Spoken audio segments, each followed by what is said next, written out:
ಈಗ DCM ಆಗಿದ್ದಾಗ ಶಿವಕುಮಾರ್ ಸಾಹೇಬರು ಒಂದು ಮಾತಾಡಿದರು, ಇಲ್ಲಿ ಯಾರು ರೈತರೇ ಇಲ್ಲ ಬರಡು ಭೂಮಿ ಅಂತ. ಅದಕ್ಕೆ ಮಾಧ್ಯಮದವರೇ ನೀವೇನೇ ನಮಗೆ ಭಾಳ ಪ್ರೋತ್ಸಾಹ ಕೊಟ್ಟು ನಮ್ಮನ್ನೆಲ್ಲ ಬಂದು ನೋಡಿ ಅವ್ರಿಗೆಲ್ಲ ಮಂದಟ್ ಮಾಡಿಕೊಟ್ರಿ. ನಮ್ಮ ಪರಿಸರ ಹೇಗಿದೆ, ಎಷ್ಟು ಪ್ರಾಜೆಕ್ಟ್ ಆಗ್ತಿದೆ ಇಲ್ಲಿ, ತರಕಾರಿಯಿಂದ ಹಾಲಿಂದ ಏನಂತ ಎಲ್ಲ ತೋರಿಸ್ಕೊಟ್ಟಿದ್ದಾರೆ ನೀವೇನೆ. ಇನ್ನೊಂದೇ ಒಂದು ಮಾಧ್ಯಮದವ್ರ ಕಡೆ ನಿಮ್ಮ ಕಡೆಯಿಂದ ನಮಗೊಂದು ಸಹಾಯ ಆಗಬೇಕು. ಈಗ ಮಾತೆತ್ತಿರಿ ಎಲ್ಲೆಲ್ಲೋ ಯಾರ್ಯಾರೋ ಮನೆ ನಟರಾಜ್ ಅಂತ ಯಾರು ಅವರು ಕಾಂಗ್ರೆಸ್ ಹೋಗ್ತಾರೋ, ಮತ್ತು ಲಕ್ಷ್ಮಣ್ ಅಂತೆ, ಮತ್ತು ಇವರ್ಯಾರು ನಮ್ಮ ಇಲ್ಲಿ ಲೋಕಲ್ ಲೀಡರ್ಗಳು 80 ಜನ ಒಪ್ಕೊಂಡಿದ್ದಾರೆ, 80 ಜನ ಒಪ್ಕೊಂಡಿದ್ದಾರೆ ಅಂತ ಹೇಳ್ತಿದ್ದಾರಲ್ಲ. ದಯವಿಟ್ಟು ಆ 80% ರೈತರಿಗೆ, ನಿಷ್ಠಾವಂತ ರೈತರು ಅವರು, ಯಾಕಂದರೆ ಅವರು 80% ಇರೋವಂಥವ್ರು ಬೆಳಗ್ಗೆ ಎದ್ದು ಹುಲ್ಲು ಕುಯ್ದು ಹಸು ಮೇಯಿಸಿ ರೇಷ್ಮೆ ಮೇಯಿಸಿ ಎಲ್ಲ ರೆಡಿ ಮಾಡಿ ಮನೆ ಥರ ಆಮೇಲೆ ಹೊರಗಡೆ ಹೋಗ್ತಾರೆ ಪಾಪ ಅವ್ರು ಕಷ್ಟಪದ್ದು. ಈ ನಾವು 20% ನಮ್ಮ ರೈತರುಗಳು, ಈ ರೈತರುಗಳು ಇದ್ದೀವಲ್ಲ, ನಾವು ಬೆಳಗ್ಗೆ ಎದ್ದು ಅಲ್ಲ ಅಂಗಡಿ ಮುಗ್ಗಟ್ಟದ ಕೂತ್ಕೊಂಡು ಎಷ್ಟು ಬಸ್ ಓಡಾಡ್ತವೆ, ಎಷ್ಟು ಗಾಡಿ ಓಡಾಡ್ತಾವೆ ಅಂತ ಲೆಕ್ಕ ಹಾಕೊಂಡು ಕೂತಿರ್ತೀವಿ ನಾವು ಆರಾಮಾಗೆ. ಆ 80% ಇರೋ ರೈತರಿಗೆ ನಾವು ಇಲ್ಲಿ ಆಸನ ರೆಡಿ ಮಾಡಿಕೊಡ್ತೀವಿ, ಬಂದು ಒಂದು ಭಾಗದಲ್ಲಿ ಕುತ್ಕೋಬೇಕು. ಅವರು ನಾವು 20% ಇರ್ತೀವಲ್ಲ, ನಾವು ಒಂದು ಭಾಗದಲ್ಲಿ ಇರ್ತೀವಿ ನಾವು. ಯಾವುದೇ ಕಾರಣಕ್ಕೂ ಒಂದು ಮಾತು ಹೇಳ್ತಾ ಇದ್ದೀನಿ, ಸುಮ್ಮನೆ ಸುಳ್ಳು ಆಶ್ವಾಸನೆ ಅದು ಇದನ್ನೆಲ್ಲ ಬಿಡಬೇಕು ದಯವಿಟ್ಟು. ಈಗ ಕುಮಾರಸ್ವಾಮಿ ಕುಮಾರಸ್ವಾಮಿ ಏನು ಮಾಡಿದ್ರು? 5 ಕಡೆ ತೋರಿಸಿದ್ರು, ಮಾರ್ಕ್ ಮಾಡಿದ್ರು 5 ಜಾಗ ಟೌನ್ಶಿಪ್ ಮಾಡಬೇಕು ಅಂತ, ಇಲ್ಲೇ ಮಾಡಬೇಕಂತ ಕುಮಾರಸ್ವಾಮಿ ಹೇಳಿಲ್ಲ. ಸತ್ತೂರು ಮಾಡಿದ್ದಾರೆ, ಸತ್ತೂರ್ಗೆ ಮಾಡಿ ಅಲ್ಲಿ ವರ್ಷಕ್ಕೆ ಒಂದು ಬೆಳೆ ರಾಗಿ ಬೆಳೆ ಬಿಟ್ಟರೆ ಮಳೆ ಆಧಾರಿತ ಭೂಮಿ ಅವು ಸತ್ತೂರು, ಅಲ್ಲೋಗಿ ಮಾಡ್ಬೋದು. ಶಿವಕುಮಾರ್ಗೆ ನಾವು ಓಟ್ ಹಾಕಿಲ್ಲ, ಕನಕಪುರ ಜನತೆ ಓಟ್ ಹಾಕಿರೋದು.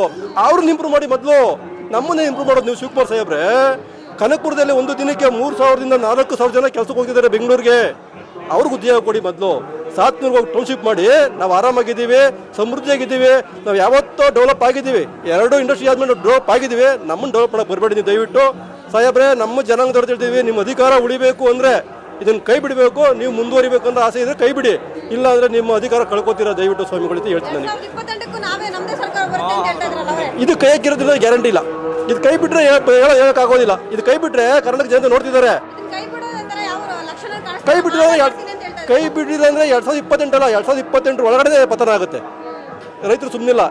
ಈಗ ಎಲ್ಲ ರೀತಿಯ ರೈತರು, ಎಲ್ಲ ಸಂಘಟನೆಗಳು ಬಂದು ನಮಗೆ ಸಪೋರ್ಟ್ ಮಾಡ್ತಿದ್ದಾರೆ. ನೀವು ನೋಡ್ತಿದ್ದೀರಾ ಎಷ್ಟು. ಈಗ ಮೊನ್ನೆ ದಿನ KRS ಆಯಿತು, ಈಗ BJP ಅವರು ಬಂದಿದ್ದಾರೆ.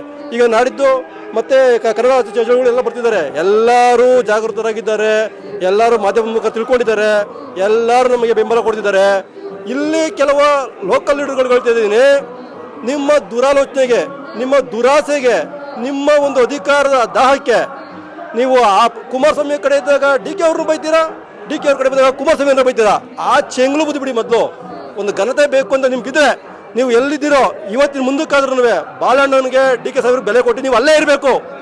ಪಕ್ಷ ಚೇಂಜ್ ಮಾಡೋ ಕೆಲಸಕ್ಕೆ ಹೋಗಬೇಡಿ, ಇಲ್ಲ ನೀವು ಬೇರೆ ರೀತಿ ಕರಿಬೇಕಾಗುತ್ತೆ. ಮುಂದೆ ದಿನ ನಿಮಗೆ ಒಂದು ಘನತೆ ಉಳ್ಕೋಬೇಕಂದ್ರೆ ನೀವು ಅಲ್ಲೇ ಇರಿ, ನಾವು ಇಲ್ಲೇ ಇರ್ತೀವಿ. ನಮ್ಗೆ ಸೋಲು ಕೆಲವು ಸಹಜ. ಒಂದು ಉದಾಹರಣೆ, ದೇವೇಗೌಡರಂಥ ಧೀಮಂತ ನಾಯಕನ್ನ ನಮ್ಮ ಒಬ್ಬರು ಲೇಡೀಸು MP ಆಗಿ ನಿಂತ್ಕೊಂಡು ಕನಕಪುರದಲ್ಲಿ ತೇಜಸ್ವಿನಿ ಅವರು, ಒಬ್ಬರು TV ಆ್ಯಂಕರ್ ಆಗಿದ್ದರು. ತೇಜಸ್ವಿನಿ ಅವರು ದೇವೇಗೌಡದ ಧೀಮಂತ ನಾಯಕನ್ನ ಸೋಲಿಸಿದ್ರು ಯಾವ ಮಾರ್ಗದಲ್ಲಿ ಇರಲಿ. ಅದೊಂದು ಭಾಗ. ಆದರೆ ಇಂಥ ಘಟಾನುಘಟಿ ನಮ್ಮ DK ಸಾಹೇಬರು ಸುರೇಶ್ ಅವ್ರನ್ನ 2 ಬಾರಿ MP ಆಗಿರೋರನ್ನ, ಅಷ್ಟು ಲಕ್ಷ ಲೀಡಲ್ಲಿ ಗೆಲ್ಸಿದ್ದವ್ರನ್ನ ಒಬ್ಬ ಡಾಕ್ಟ್ರು ಸೋಲಿಸಿದ್ರು. ರಾಜಕೀಯದಲ್ಲಿ ಸೋಲು ಗೆಲುವು ಸಹಜ. ನಾವು ಇವತ್ತು ಸೋತಿರ್ಬೋದು, ಇಲ್ಲ ಅಂತಲ್ಲ. ನೀವು ಅಧಿಕಾರಕ್ಕೋಸ್ಕರ ಅಲ್ಲಿ ಇಲ್ಲಿ ಹೋಗಿದ್ದೀರಲ್ಲ, ನೀವು ದಯವಿಟ್ಟು ಬಾಲಣ್ಣನಿಗೆ DK ಸಾಹೇಬರಿಗೆ ನಿಷ್ಠಾವಂತರಾಗಿ ನಿಯತ್ತಾಗಿ ಅಲ್ಲೇ ಇರಬೇಕು. ನೀವು ಈಗ ಸರ್ಕಾರ ಇನ್ನೇನು ಮುಗಿಯೋ ಟೈಮ್ ಬಂದು ಇಲ್ಲಿ ಬಂದು ಜಯನ್ಬಾರ್ದು ದಯವಿಟ್ಟು. ಇಲ್ಲಿ ನಮ್ಮ ಲೋಕಲ್ ಲೀಡರ್ಗೆ ಹೇಳ್ತಾ ಇದ್ದೀನಿ, ದಯವಿಟ್ಟು ಅಲ್ಲೇ ಇರಬೇಕು, ನಿಯತ್ತಾಗಿ ಅವ್ರಿಗಿರಿ. DK ಸಾಹೇಬ್ರಿಗೆ ಹೇಳ್ತಾ ಇದ್ದೀನಿ, ಬಾಲಣ್ಣಗೆ ಹೇಳ್ತಾ ಇದ್ದೀನಿ. ಬಾಲಣ್ಣಗೆ ವರ್ಷಗಟ್ಟಲೆ ದುಡ್ದವ್ರು ನಾವು, ಅಲ್ಲಿರೋಲ್ಲ ಬಾಲಣ್ಣ ನಾವು ದುಡ್ದವ್ರು. ಇಲ್ಲಿರೋ ಬಾಲಣ್ಣ ಜಾಸ್ತಿ ಊಟಕ್ಕಿರೋದು, ಮೂಟರ್ ಇಲ್ಲಿರೋ ಊಟಕ್ಕಿರೋದು, ಬಾಲಣ್ಣಗೆ ಅಲ್ಲಿರೋಲ್ಲ ಊಟಕ್ಕಿರೋದು. ಆಯ್ತು, MLA ಬಾಲಣ್ಣವರು ನಮಗೊಂದು ಮಾಹಿತಿ, ಬಾಲಣ್ಣ ನಡೀತಾರೆ ಅಂತ ಮಾಹಿತಿ ಇದೆ. ಎಲ್ಲ DK ಸಾಹೇಬ್ರದ್ದು ಅಂತಿದ್ದಾರೆ. ಏನೋ ಗೊತ್ತಿಲ್ಲ, ಬಾಲಣ್ಣ ಪರಿಸ್ಥಿತಿ ಏನಿದೆ ಗೊತ್ತಿಲ್ಲ. ಬಾಲಣ್ಣವರು ನಮ್ಮ ಪರವಾಗಿ ಇರಬೇಕಂತ ಕೇಳ್ಕೊತಾ ಇದ್ದೀವಿ, ಆದ್ರೆ ಮನ್ಸು ಮಾಡ್ತಾ ಇಲ್ಲ. ನೋಡಿ, ಇಲ್ಲೇ 3 ಕಿಲೋಮೀಟರ್ ಮೊನ್ನೆ ಬಂದು ಹೋಗಿದ್ದಾರೆ ಸಾಹೇಬರು ಒಂದು ಸಾವಿಗೆ, ಇಲ್ಲಿಗೆ ಬಂದಿಲ್ಲ. ಇವತ್ತು ಬಿಡದಿಲ್ ಕೂತಿದ್ದಾರೆ ಎಲ್ಲರೂ. ಜಸ್ಟ್ 6 ಕಿಲೋಮೀಟ್ರು ಇಲ್ಲಿ ಬರೋದಕ್ಕೆ ಆಯ್ತಲ್ಲ ಅವ್ರ ಕೈಲಿ. ಅಂದರೆ ಎಷ್ಟು ನಾವು ರೈತರ ಬಗ್ಗೆ ಕಾಳಜಿ ಇದೆ ಸರ್ಕಾರಕ್ಕೆ. 28ಕ್ಕೆ ಅಧಿಕಾರ ಬೇಕು ಅಂದರೆ ಅದಕ್ಕೆ ಕೈ ಬಿಡಬೇಕು. 28ಕ್ಕೆ ಅಧಿಕಾರ ಬೇಡ, ಇನ್ನೂ ಮುಂಚಿತವಾಗಿ ಪತನ ಆಗುತ್ತೆ. ಸಾಹೇಬರು ಕಳ್ಕೊತಾರೆ ಅಧಿಕಾರನ. ಭಾಳ ಕಷ್ಟಪಟ್ಟು ಸಾಹಸ ಮಾಡಿ ತಿಳ್ಕೊಂಡು 2 ವರ್ಷಕ್ಕೆ ತಗೊಂಡಿಲ್ಲ ಸಾಹೇಬರು. ಇನ್ನೂ ಟೈಮ್ ಮುಂದಕ್ಕೆ ಹೋಗ್ತು. ಎಷ್ಟು ಕಷ್ಟ ಬಿದ್ದಿದ್ದಾರೆ ಸಾಹೇಬರಿಗೆ ಗೊತ್ತು, DK ಸಾಹೇಬರಿಗೆ. ಅದನ್ನು ಉಳಿಸ್ಕೊಳ್ಳಿ ದಯವಿಟ್ಟು. ಒಳ್ಳೆ ಕೆಲಸಕ್ಕೆ ಕೈ ಹಾಕಿ ಇದನ್ನು ಕೈ ಬಿಡೋಕೆ ದಯವಿಟ್ಟು ಮನವಿ ಮಾಡ್ತಾ ಇದ್ದೀನಿ.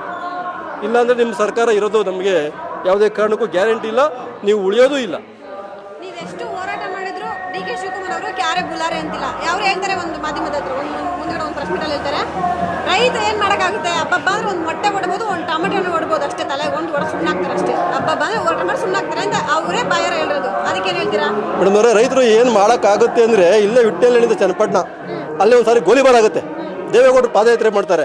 ಎಷ್ಟೆಷ್ಟು ಸರ್ಕಾರಗಳು ಉಳಿದೆ ರೈತರ ಮೇಲೆ ದಬ್ಬಾಳಿಕೆ ಮಾಡಿ.